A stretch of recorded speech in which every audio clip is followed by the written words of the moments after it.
Hello, everyone. I wanted to make a quick video to welcome you to our marketing class this semester. I'm glad you're here, and I look forward to getting to know each of you as we go through the next 8 weeks.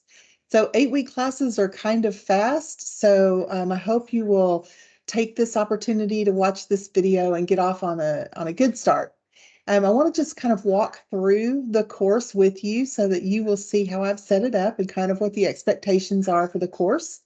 And then after you watch this, if you have any questions that I did not answer, just feel free to reach out to me on GroupMe. So I'm going to take a second here and share my screen. Again, welcome. I'm glad you're here, and I look forward to getting to talk to each of you over the course of the semester.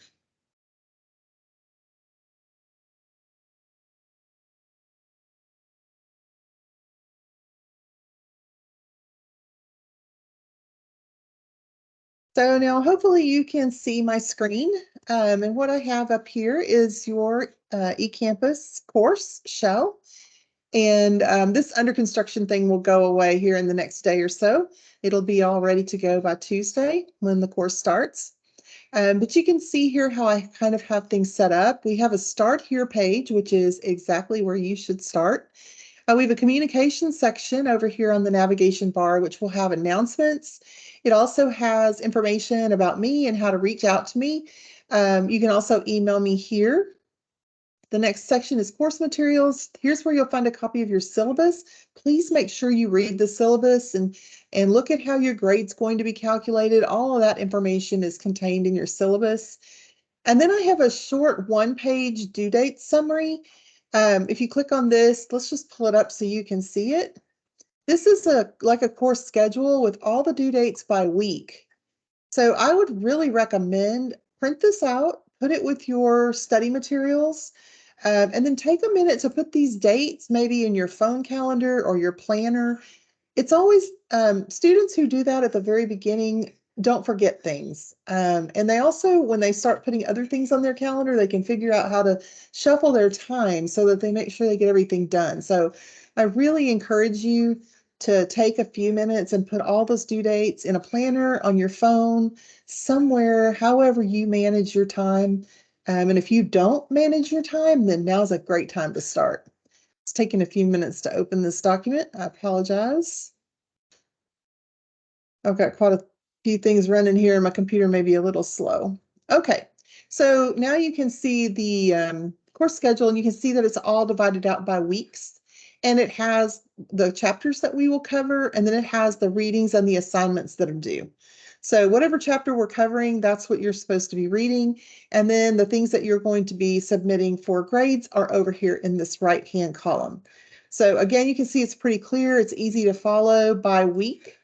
And we have 8 weeks in the semester. 7 weeks, we will be working through the textbook. And in the 8th week, you'll have your final exam and then also your final simulation, which is the big project. And we'll talk a little bit more about that in a moment.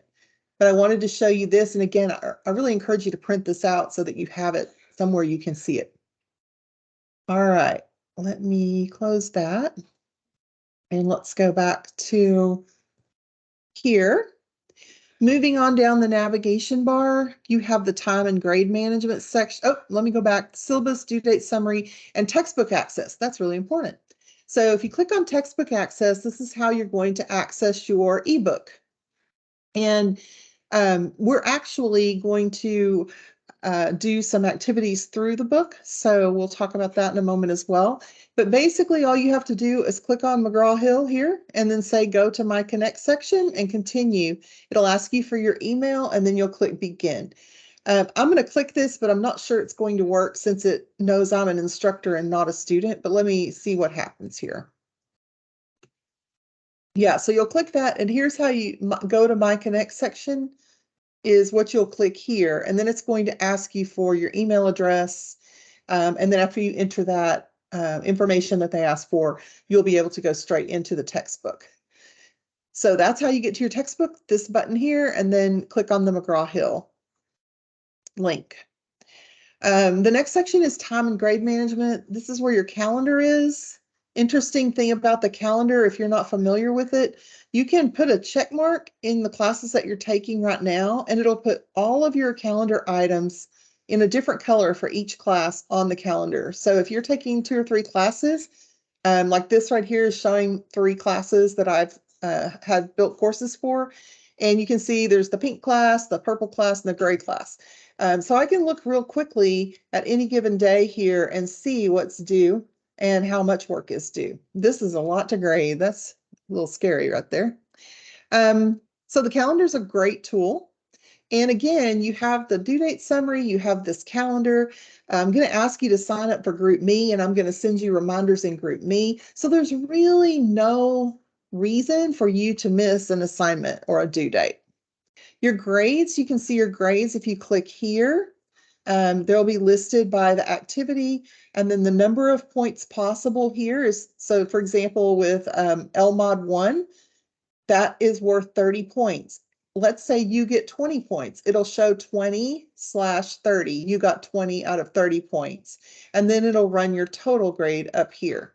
So you can always kind of figure out where you are because you're going to know how many points are left and how many points you have earned. So this is how you would use the grade. If you're ever confused about your grade, please don't hesitate to reach out to me. That's one thing I do not want anybody to be confused about. So if you're not sure where you stand and you need some help figuring that out, please reach out to me. It's important that you know where you are.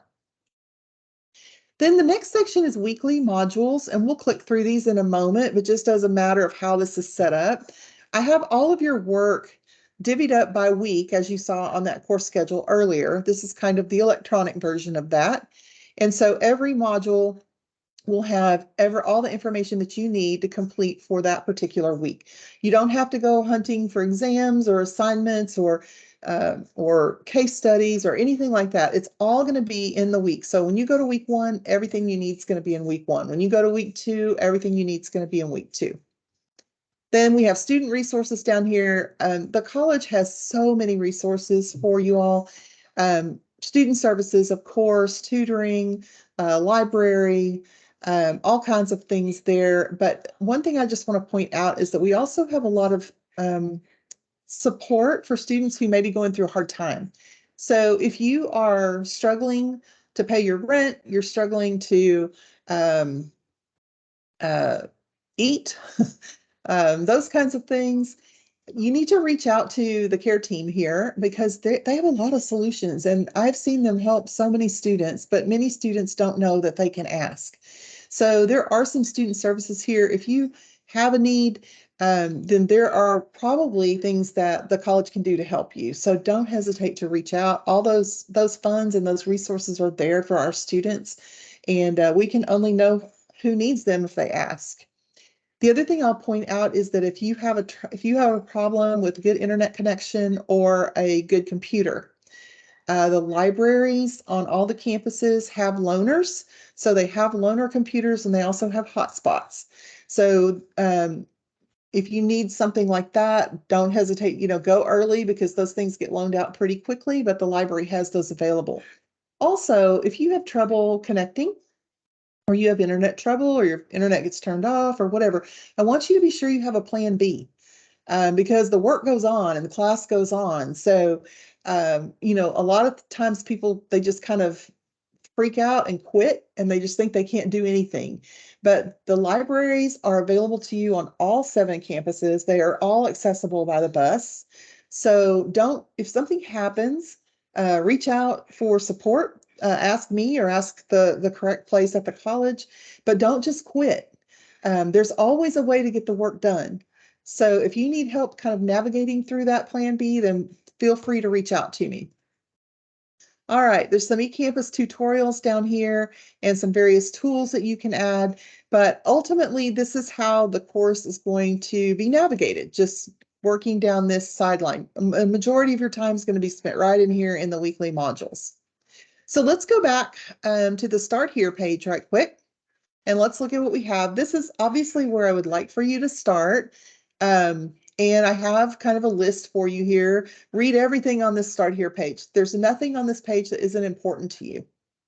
It may seem like a lot, but it's important because at some point during the semester, you're probably going to need it. Then I want you to read the syllabus. Again, this shows you how your grade's going to be calculated. So it's important for you to know from the beginning what's going to be required.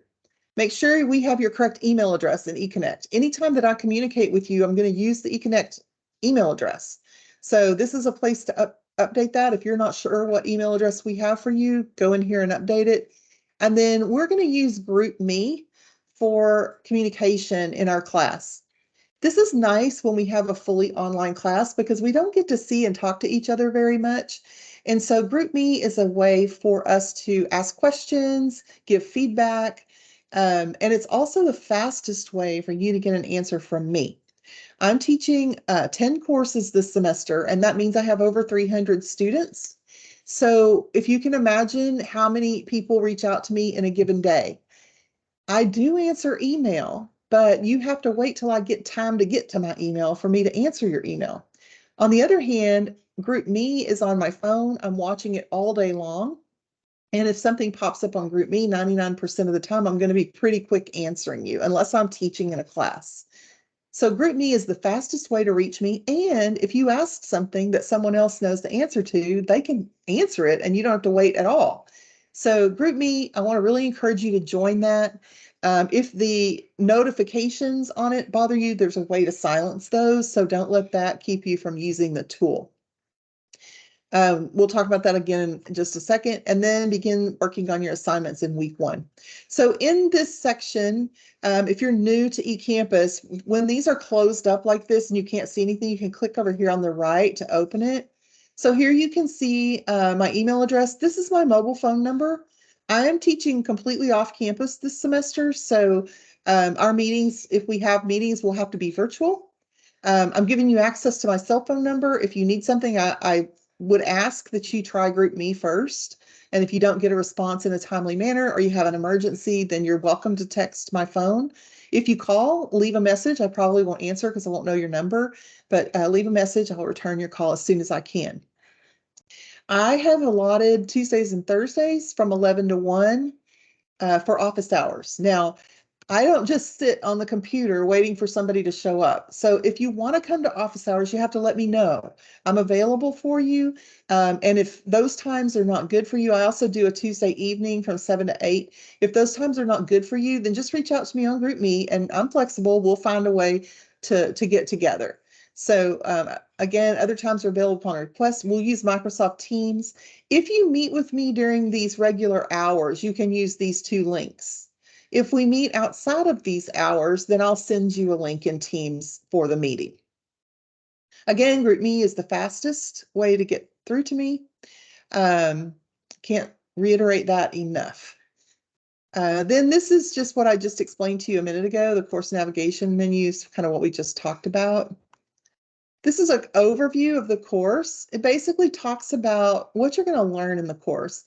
And as a just quick synopsis of what you're going to learn, most people think that marketing is all about advertising. And what I hope you learn in this course is that marketing is about a whole lot more than advertising. Advertising is one component of marketing. And you're going to learn about how marketing plans are made, about how consumers make purchasing decisions. We're going to talk about the different functions in marketing. And so this is just a very basic marketing course, and we're going to kind of survey a lot of the different types of marketing positions and jobs that there are. And, you know, for example, we'll do a chapter on social media, and you may really like social media. Well, you can take a social media course. So this is kind of a good way to decide if you really think you want a career in marketing, what areas of marketing are, you know, interesting to you. So I think you'll find this course is interesting. Most people really enjoy it, and I hope you do too. Weekly modules we already talked about. Grades. So in this class, when we have 8-week classes, one of the things that I try to keep away from is a bunch of writing, because those types of assignments take so much time and it's hard to move through the material. So what I've decided to do this semester for your class is to use simulations. And so basically what you're going to do is you're going to do a reading activity for each chapter, and then you're going to complete a mini sim as we go through the semester. There's 8 of them. And these are just going to be an opportunity for you to take what you've read and actually apply it in a situation. Many of them are kind of guided simulations, and then others are not. You'll just have to really think and use your critical thinking skills to make decisions. But I think you'll enjoy them. They are not super easy, so don't be frustrated if the first time you try one, it's a little difficult. You have multiple attempts on those, so take advantage of that. And of course, I'm here if you are struggling or you have questions. Anything, the simulations, the learning objective, the reading assignments and your exams will all be auto graded. Then we also have some discussions, which I'll grade. And, along the way, as I watch kind of how people are doing, from time to time, I may send out a little video or a memo or something like that that kind of just explains some concepts in detail. So that's kind of how this is going to work. You shouldn't have to wait very long for grades. Your discussion posts, I usually grade in the week following the week that you submit them. Student engagement, let's talk about that one for a moment. So it's really hard to be engaged in an online class, and I've spent a lot of time researching and studying and trying to figure out, how can I make that better? Because so many students take an online class and they're just alone. And I don't want that to be the case because we learn from each other. In the classroom, we learn so much from each other. And it's nice to hear other people struggle the same as we are or have ideas that we can kind of work off of and gain more knowledge. So I want to bring that to the online classroom. And there's two ways we're going to do that. One is through GroupMe, like I already mentioned, where we can actually have short conversations. We can share things. I mean, if you're one of those people that likes to motivate others, then put a meme up there once in a while. You're free to do whatever you would like on GroupMe. The other thing we're going to use is something called Flip. And some of you may have used Flipgrid before. It's been renamed Flip. This is a video discussion board. And some of you right now are going, oh, videos. But let me just encourage you to embrace this, because one of the most important business skills right now is the ability to participate in virtual meetings. And so this is a great opportunity to not only get to see and hear your classmates, but also to practice being good at video meetings. So this is a safe place to learn to be comfortable in front of the camera. So I'm going to encourage you, even if you're nervous, even if you're shy, embrace the Flip, take it as a really big learning opportunity and enjoy it. I think you'll see that it's a little bit fun. So that's how we're going to do our discussion boards. I'll put the prompt out and you'll go to Flipgrid and you'll record your response. And then you'll go in and you'll watch people's videos and you'll reply to one or more of those videos. So that's going to be Flip. And there's a Flipgrid tutorial in week 1 that I'll show you in a moment. Let's talk about late work. I don't take it. That's the easiest way to talk about it. No, you are in college and this is an important skill for your future career. We can't just go to work and tell somebody, no, I'm sorry, I forgot, or I didn't do that today. Since it's important to your career, it's important in my class. So there is no late work accepted. Now, I know stuff happens. So I have what I call a safety net. And this is a safety net that is available to all students. Basically, you have 2 virtual tokens that you can use for emergencies. And here it lists all the different things that you can use a token for and how to use it. So if you have an emergency, you forget an assignment, you wake up not feeling great, then use a token. That's what they're for. Now, if you make it through the whole 8 weeks and you haven't used your token, you can use the tokens that are left over for a grade improvement. So I'll increase the grade of an assignment by 10%. So all of that, I'm not going to go through it in detail, but all of that's written here. If you read it and you have a question, then reach out to me and I'll be happy to try to make it more clear. But those safety nets are available to you. Most students forget about them by the end of the semester, so I'm going to encourage you not to do that. The other thing I want to point out is that you can work ahead. So if you know you're going to have a busy week at work, or you're going to have to go out of town, or your child is going to be in the hospital next week, you can do the work ahead. So everything's open from day 1. So there's no limit on how fast you can move through. However, let me just say this, you can do things early, but you cannot do them late. So again, work at your own pace, but make sure you submit the work before the due date. So hopefully that's helpful in building some flexibility into your semester. Let's look at, I think we talked about due dates. Do you already have that up there? Did I do that twice? Maybe not. Oh, due dates. Yeah, okay, due dates are,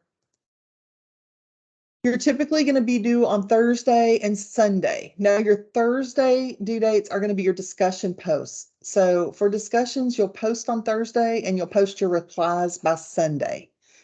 A lot of people will post on Thursday. So if you want to post and reply on the same day, that's great. Just get the reply in before Sunday. So all of your reading and your simulations and your exams, those will always be due on Sunday. So that should be easy to remember. Just the hardest thing for people to remember is that Thursday discussion post.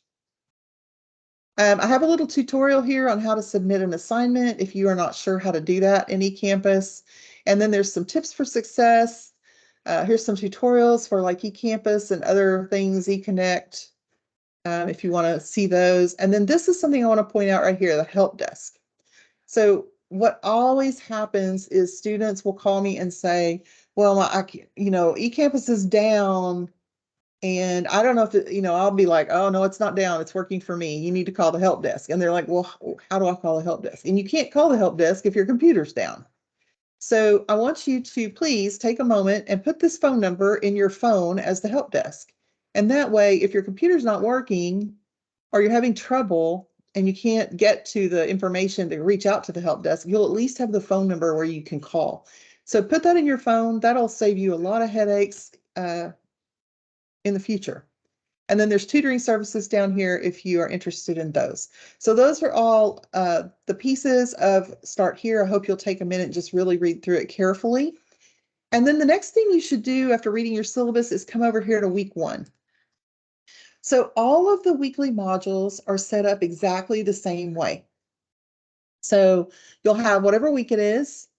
I have the dates of that week because I always hate it when I used to just put the week and then I'd be like, okay, what week is this? Is it 3 or 4? So it's I think it's a lot easier if we have the dates next to those. So I take the time to do that for you. And then you'll see the very first thing you're going to see in a weekly module is the checklist for the week. So here in week 1, you'll see that you've been asked to do 5 things in week 1. Anything you need to do those 5 things is down here. So you don't have to go looking for anything. It's all here for you. So the first thing it says is watch the course overview welcome video and the flip instructions video. So you're doing one of those right now. You're watching the course overview welcome video. And there's a flip video down in the bottom section that I hope you'll watch that shows you how to use flip. And then join the GroupMe account. If you haven't done that already, please join that. Then you're going to read chapter 1 and complete learning module 1. So learning module is a publisher tool. As you read, it's going to every now and then it's going to stop and ask you questions. And when you get them right, it'll let you advance to read some more. So the nice thing about these is that if you complete them, you get 100% score. If you don't complete them, you'll get whatever percentage you did complete. So these are easy hundreds. And as you know, the more 100% you have in a grade book, the better off you are because it'll help offset if you have a bad exam grade or something like that. So these are easy A's. They do take a little time, but again, you're in college and we're expecting you to study for several hours a week per class. So I have tried not to make them excessive. But this is really the most intensive thing you're going to be asked to do besides studying for your exams. So this is easy work, easy A, if you just do it. So you'll do chapter 1 and chapter 2 for those LMODs. And then it says that LMOD stands for learning module, by the way. And then you'll do discussion 1.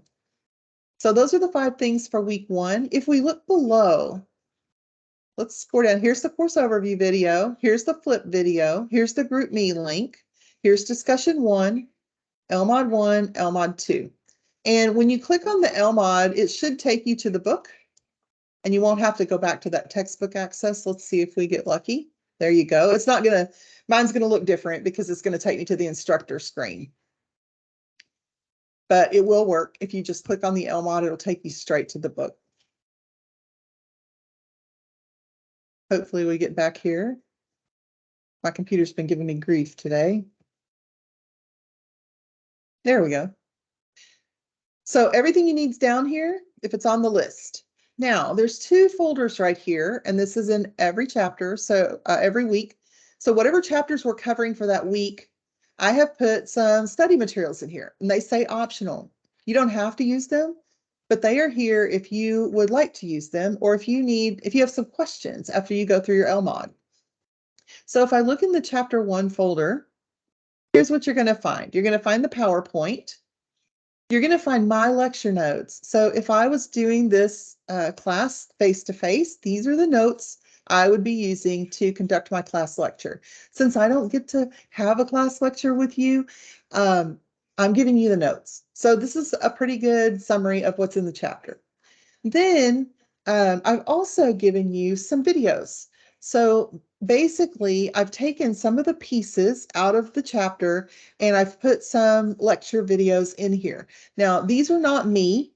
They're actually better than me, but I think you'll enjoy them. And so if you want, and you don't have to watch like a whole class lecture, you can just look at the part that you want to look at. So let's say you're a little confused on the 4 Ps. Well, if I just lectured my class, you would have to figure out where I talked about the 4 Ps. But this way you can just go and say, oh, 4 Ps, there's a video. Let me watch that and get more information. Now, I am here to support you. And if you have questions at any time, or you just would like to chit chat about what you're reading, I'm here for you and I'm happy to do that. What I've found is when I spend hours making lecture videos and I track who watches them, very few people watch them. And when I ask students why they don't watch them, they say because they're an hour and a half long. I don't have time to sit for an hour and a half and watch you talk on the screen. So I've decided that this kind of works better and it has shown to be better for students, but that doesn't mean that I'm not available for you. So I'm here for you. That's my job. I love my job. So feel free to reach out if you need some help or just want to talk about things. So you'll have some information in here that will help clarify some of the more key points for things in the chapter. So every one of these weekly modules is set up the exact same way. Now I want to talk to you, let's go to week 2. Week 2, you'll see here has a simulation. So this is one of the first mini simulations. I call them minis in this course structure. And this one's about planning. And this is one that's kind of self-guided. So when you click on it, it's you're basically, a lot of these are about selling backpacks. So it's something you can relate to. And this is what the mini sims look like. There are 8 of them throughout the semester. Your LMODs look like these. It has the SmartBook logo here. Your discussions are going to look like this, and that's an assignment. This little icon is an assignment when it has a little page turned down like that. So you can look at the assignment by opening the right arrow, and you can see everything about the assignment here. And I have a lot of instructions in there, so don't be freaked out about the long lengthiness of it. But in order to submit your assignment, you have to click here to open it. So you can read it from that front screen, but once you click that to open it, now you can see the rubric, you can see how many points it's worth, and you can see all the same things that you could see on that other page. But now you can get down here to this write submission area, and you can write your submission, which is what you'll do for your discussions, or you can attach a file. So let's look at this discussion just so I can talk about how discussions work. So again, like I said earlier, you have 2 due dates for your discussions. For your class, it's Thursdays and Sundays. And so your initial post is due by Thursday, your reply post is due by Sunday. So you have 3 parts to a discussion. Your initial video post, your reply video post, and your submission in eCampus. Now, your submission in eCampus is not the videos. Those videos are going to stay in Flip, and I'm going to watch them in Flip. So you don't have to download them to your computer. You don't have to upload them into eCampus. I will watch them in Flip. You just have to make sure that after you record them that they're sitting in Flip and that I can see you and hear you. A lot of times students don't realize that their microphone wasn't working or it was on mute or whatever. And I get this video of mouths moving and I can't possibly give that a grade because I can't hear what you're saying. So double check your videos, make sure they're in there, make sure they look good. And then you don't have to do anything else with the videos. What you're going to submit in eCampus is the name of the person you reply to. This helps me to keep all the videos straight. And it also keeps eCampus from sending you messages that say you skipped an assignment. So it doesn't understand that you made videos in Flip. The only way it knows that you've done this is when you post the name of the person that you reply and click submit.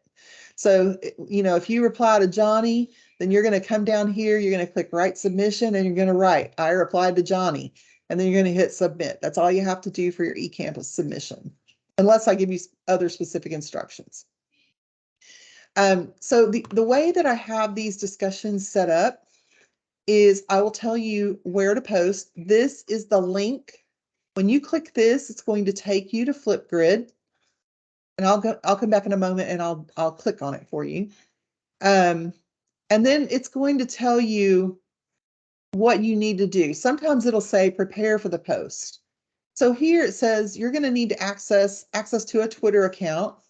And I'm asking you to look at some Twitter posts about Tesla. And so I've given you the link here, and then you're going to take time to read through that and think about how it ties back to what you've been reading in the textbook. And then I tell you what I want you to talk about in your post. What resonated with you about these tweets? What ties did you find to the readings? What thoughts do you have? Any other information you want to share? And then every time you have a discussion, you're going to end with a question that you would like your classmates to answer. This gives the classmate, when they reply to you, a place to start. It's not just a cold start reply. So we're here talking about Tesla, and you think of an intriguing question that maybe the person who replies to you could answer as they start to reply to your post. Saying, oh, I agree with everything you said is not acceptable. This is a discussion. You need to add to the discussion. One of the reasons I hate discussion boards where you type them is because they say, write 2 sentences. Well, that is not a discussion. That's just 2 sentences. In the video format, we can actually talk to each other. So you don't have to worry about writing a certain number of sentences or a certain number of words. Just tell me what you think about the tweets. So I think you're going to find this very freeing and very enjoyable. And if everyone will do their part to really contribute to the discussion, you'll find that you'll learn a lot from it. So that's how you will create your initial post. You can add stickers, graphics, letters, pictures. You'll see that in the Flip tutorial video. And then when you get ready to reply, you'll basically look through your classmates' videos, pick one to reply to. And then this gives you the instructions on how to reply. So when you reply, you're going to start out answering their question, and then you're going to add more information to make the discussion robust. So that's pretty much all there is to it. And then you'll come back and submit the name of the person that you reply to in eCampus. I only require you to reply to one person because I want way more than 2 sentences, right? I'm not going to say reply to 3 people or 2 people because I want you to just have a discussion with the one that you choose to respond to. So trying not to make it onerous, but also at the same time, I just want to make it clear that my expectations are that you actually contribute something of value to the discussion itself. Once you type in your submission, be sure to click submit. That's what submits your assignment. Okay, so hopefully discussions are kind of clear. I think I do a pretty good job of, you'll see there's a lot of instructions in here that after you do 1 or 2, you're not going to need all the instructions anymore. You're just going to go, okay, what does she want me to say? And then also always check to make sure how I want you to reply. And then let's just click on this link so you can kind of see what Flipgrid looks like. So here, if this was your first time accessing Flip, you're going to see this screen. Be sure that you join with an email that's not your college email. The college email will not work. Somehow the Microsoft servers bump it. So use another email. You can use Google or Microsoft, but just don't use your college email. Once you put your email in, it's going to kind of set up an account for you, and then it'll take you directly to this discussion where you can make your post. I did a separate video on how to use Flip, so you can watch that. That's in the week 1 module. But this is kind of what you're going to see. Okay, so that is discussions. Let's talk a minute about extra credit and the final project simulation. So there's quite a bit of extra credit in here. In fact, I think there's like 80 points worth. Don't hold me to that, but I'm pretty sure it's close to that. And that's a lot of points for extra credit. I did that on purpose because the simulation at the end is hard. And some people really don't do well. It takes many attempts to do well, usually. So I have added all this extra credit in here to help offset that if you have a problem. Of course, it can be used if you miss, it'll help cover a missed assignment that you don't have a token for, things like that as well. So there's a bunch of points in here for extra credit. I'm always amazed at how many students don't even do the extra credit.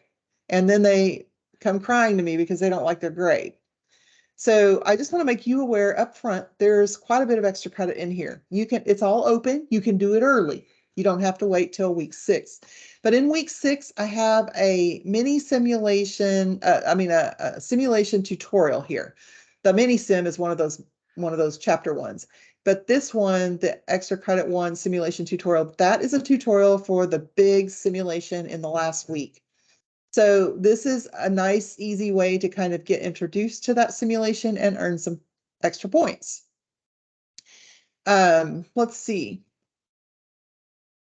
Then I will also have a meeting that week in week 6.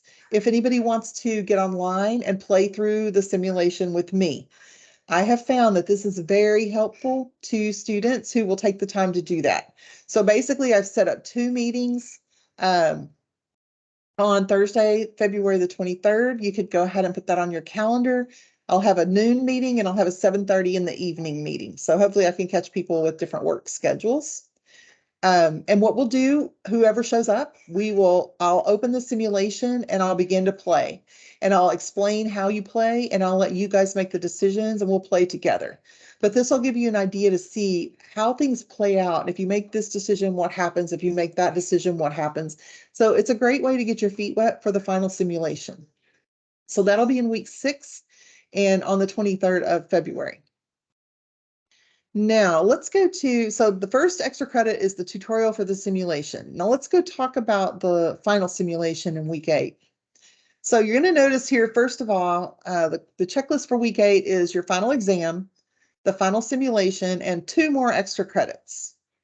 So let me talk about these 2 extra credits. The extra credit number 3 is just taking the college's survey, the course survey that says, hey, how'd Professor Hall do?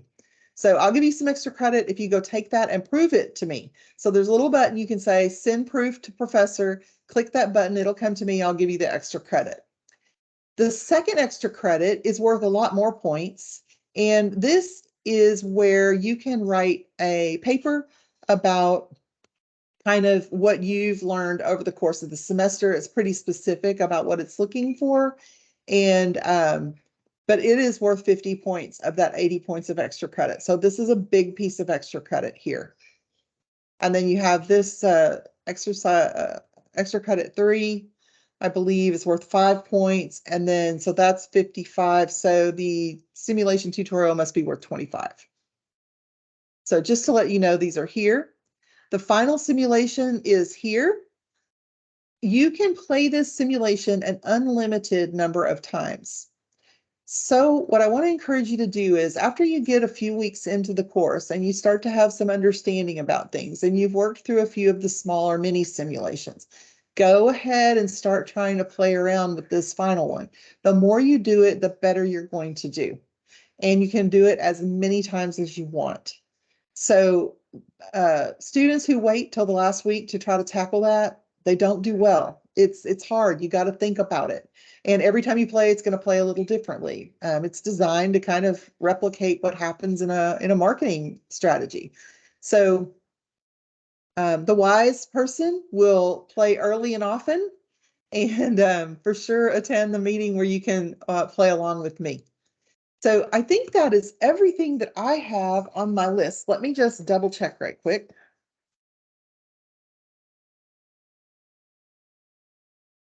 Oh, one last thing. Let's talk about certification.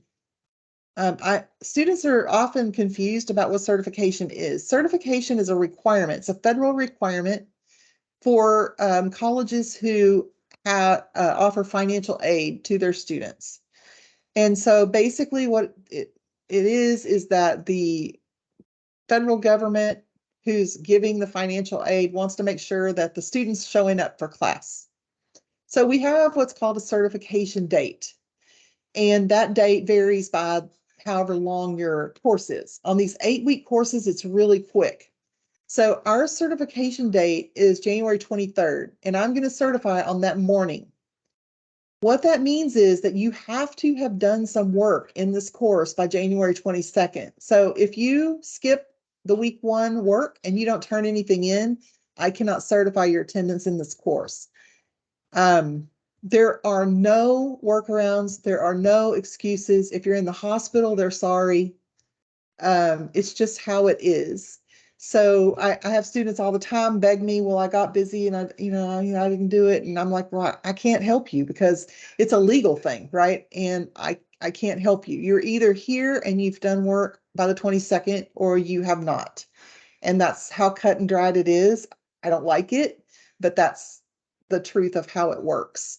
So make sure you put a reminder in your phone or your planner to make sure you've turned something in by January 22nd. If you're on financial aid and you don't get certified, it hurts. It will affect your financial aid. If you're not on financial aid, I don't think that it's going to do anything for you other than you just kind of get a tick mark. But if you're on financial aid, it's a big deal. And don't quote me that there's no ramifications for non-financial aid people because I'm not absolutely sure about that. Okay, now I think that's everything. Let me see if I was going to stop sharing, but I can't find the button. So I will just say thanks for taking the time to watch this. I hope it helps you get off to a great start. Watch your announcements, watch your group me, and let me know how I can help you be successful this semester. I'm looking forward to a great semester. I can't wait to meet you guys. And thanks again for your time tonight.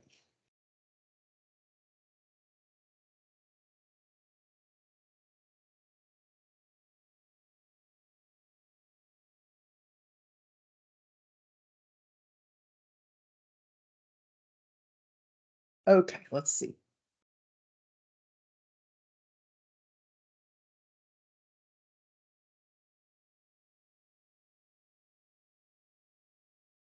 There we go. If you're still here, hello and goodbye.